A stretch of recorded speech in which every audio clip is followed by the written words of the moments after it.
செயல்கள் எதிர்மறையாக இருந்தால் நீ வார்த்தைகளை நம்புவதை முதலில் நிறுத்து.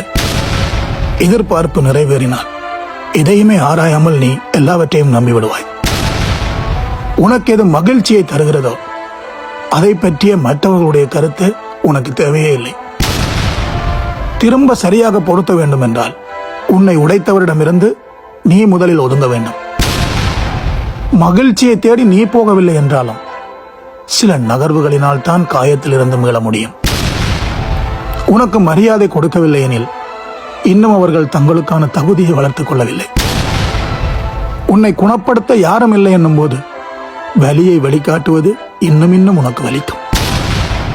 சிலர் இருப்பதை முடிவுக்கு கொண்டு வருவதே இன்னொன்றை தொடங்குவதற்காகத்தான். உன் வலிமையை நீ உணரவில்லை எனில் இன்னொருவரின் பலவீனமாகி விடுவாய். செய்ததையே திரும்ப செய்து பழி வாங்குவது நேரத்தை வீணடிக்கும் செயல். உன்னை சேதப்படுத்தியவர் நீ குணமாகி வருவதை பார்க்க அனுமதித்து விடாதே. தகுதி இல்லாதவர்களை நினைக்க உன் இதயத்துக்கு வாய்ப்பு கொடுக்காமல் தூங்க தயாராகிவிடு. உனக்கு வேண்டாம் என்று தோன்றினால் முதலில் நீ உணர்வதை நிறுத்த வேண்டும். சில நேரங்களில் உடைக்கப்பட்ட பிறகுதான் அழகான வடிவங்கள் தோன்றும். எல்லாம் உனக்கு ஏதாவது ஒன்றை கற்பிக்கும் என்று காத்திருக்காமல் சில தருணங்களில் நீயும் ஆசிரியராக மாறு. ரொம்ப நன்றி.